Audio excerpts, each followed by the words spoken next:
I want to share about my flight home from a publishing convention in St. Paul, Minnesota this past week. I was feeling inspired, overwhelmed, and honestly, a little emotional. You see, my 68th birthday was the very next day, and somewhere over the clouds, this song on my pump-up list started to play. It's by Superchick, called "This Is the Time," which has become my life anthem. This one verse in the song hit me hard. It goes like this: "This is the story of your life, a movie starring you. What's the next scene have for you to do? Leave the dishes in the sink, leave your fear there too. Live the story you would write for you." And I just sat there in my seat thinking, wow, because that lyric took me right back 3 years ago to the day I was sitting at my dining room table, looking at the view outside my window, watching an eagle soar across the lake, squirrels chasing each other across the rocks, and the sun making the water sparkle like diamonds. I was about to turn 65, and I remember feeling this ache in my chest, this quiet voice in me whispering, I don't want to die with regrets. I didn't want to reach the end of my life without at least trying the things that had been tugging at my heart for decades. For me, that meant two things: writing children's books and starting a podcast. I didn't have a clue at the time how to do either of those things, but I had something stronger than fear. I had purpose, and that changed everything. And here's the thing. I didn't make that decision because I felt brave. I made it because I felt desperate. I was tired of waiting, of watching everyone else pursue their dreams while I stayed in the background. And deep down, I kept thinking, what if I actually tried? Welcome to the Lessons for Life with Grandma Kate podcast. Each week, I share stories, reflections, and gentle guidance to help you navigate life's relationships, especially the ones that start with yourself. I'll discuss topics such as setting healthy boundaries, finding your voice, and working through everyday conflicts with kindness and courage. These aren't just skills. They're the building blocks of self-esteem and can help you live with more clarity, confidence, and heart. New episodes drop every Thursday, so hit that follow button and join me on this journey. And hey, if something here speaks to you, leaving a quick review helps others find it too. Like a lighthouse, steady and strong, let's shine a little brighter today. There's also a line in that same song that still gives me goosebumps. You can find a million words to build a wall of fear, safe behind that wall, imprisoned here. Take that someday step today to who you're meant to be, and turn your dreams to plans so you can breathe. That line, turn your dreams to plans so you can breathe, it hit me like a ton of bricks, because that was me. I was building a wall with my excuses. I was hiding behind someday. And honestly, the more I thought about how few years I might have left, the more emotional I got. So I promised myself, I don't know how long I have, but I'm going to try. Even if I fail. Even if no one reads my books or listens to my voice, I will try for myself, for the kids I want to help, and for the life I still have left to live. 3 years later, here I am. I've made a ton of mistakes. I've spent more money than I want to admit, and believe me, there have been moments I've wanted to quit. So many. What's the point? Who's going to care? And now YouTube? Really? But every time I hit that wall, I'd come back to my why. The kids, parents, and grandparents. All of us are trying to raise kind, confident humans in a world that's moving way too fast. And listen, none of this came easily. Saying yes to myself meant unlearning a lot. Decades of self-limiting beliefs, patterns, and habits that kept me stuck. So today, on my 68th birthday, I wanted to share 7 things I've learned and unlearned since I stopped waiting. These are the lessons I tell my younger self. These are the reminders I give myself on those hard days. Time is precious, but panic doesn't help. Turning 65 lit a fire in me. I remember feeling like, okay, it's now or never. I had this long list: write the books, start the podcast, build the website, figure out microphones, SEO, branding, all of it. And I wanted it done yesterday. But panic is a terrible motivator. It makes everything feel heavier. I started rushing, pushing, and burning out. So I had to learn to slow down. I had to remind myself that purpose doesn't live in the panic. It lives in inner peace. Now, I still feel urgency, sure, but I'm not chasing time anymore. I'm honoring it, one calm step at a time. And 2, our thoughts shape reality. For years, I told myself I wasn't tech savvy, that I was too old to start something new, and that other people were meant for this kind of thing, and I wasn't. But those were just old stories I'd repeated for so long that I started believing them. And one day I thought, what if that's not true? What if the only thing standing between me and this new chapter was what I believed about myself? So I started paying attention to those thoughts and slowly, replacing them with something softer, something kinder. Not, I've got this every day, but I'm willing to try. That one shift opened up everything. And the third thing I learned was boundaries are a form of self-respect. Let me tell you, this one took a while. I used to say yes to everything.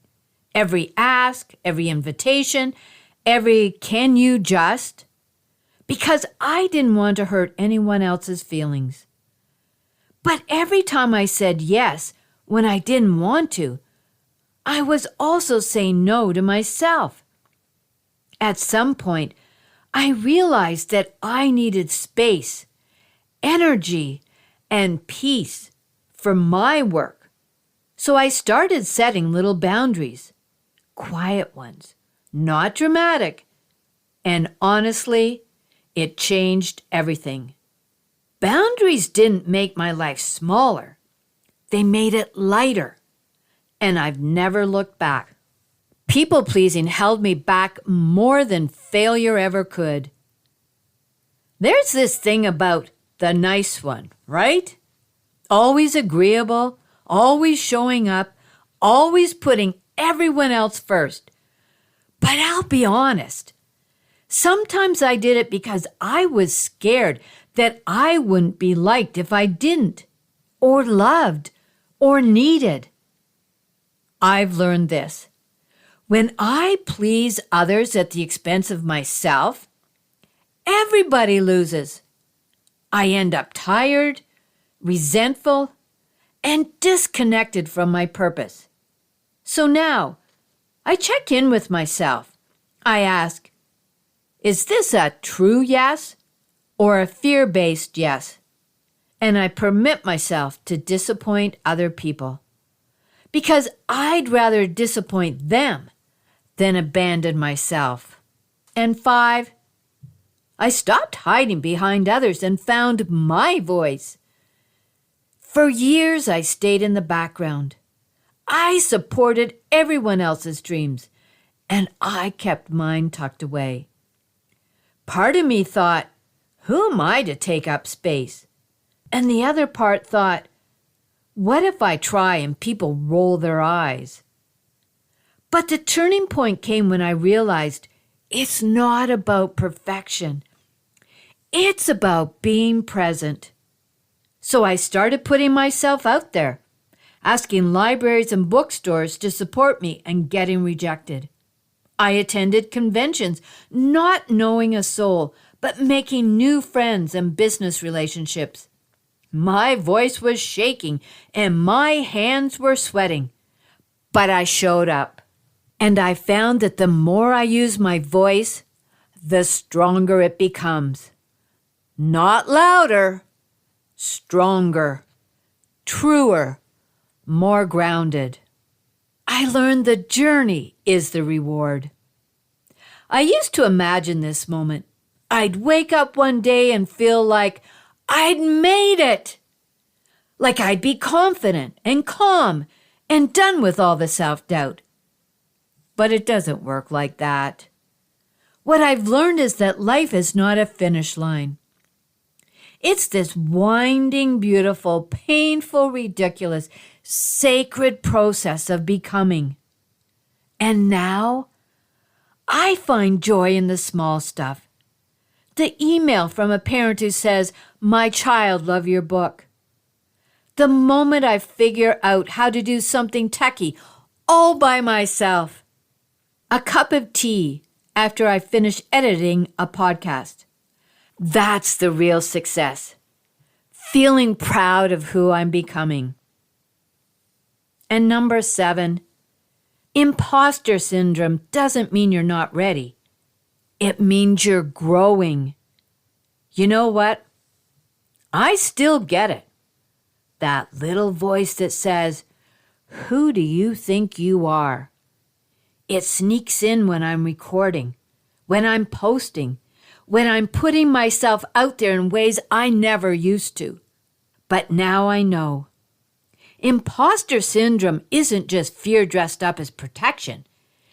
It shows up because I'm doing something new, something brave. And I've learned that courage doesn't mean you're fearless.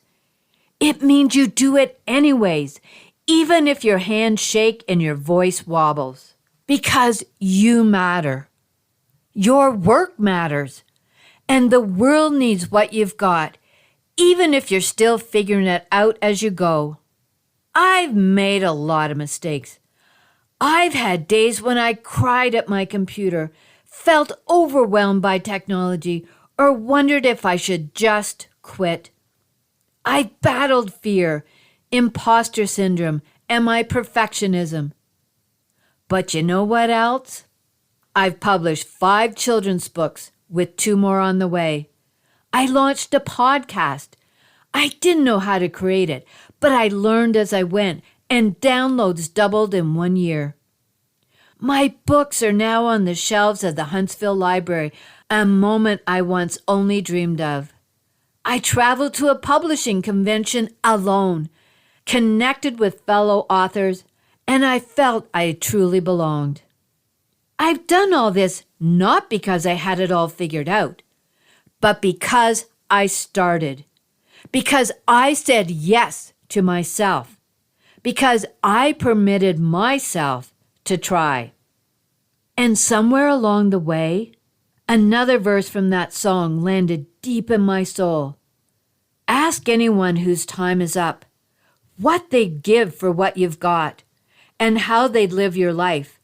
Live like your life's worth dying for. You've just walked out that prison door and you'll know how to live your life. That lyric stopped me in my tracks because I realized I have time. I have breath. I have a purpose. And you know what? That's enough. That's enough for me to keep going. That's enough for me to keep trying. That's enough for me to keep showing up, even when I don't feel ready. It's not too late. Not for me and not for you. And if you're still breathing, you still have time to step toward the thing that's calling you. This may be your sign to stop waiting, stop apologizing, stop asking for permission. The chorus of that song is, "This is the time to try.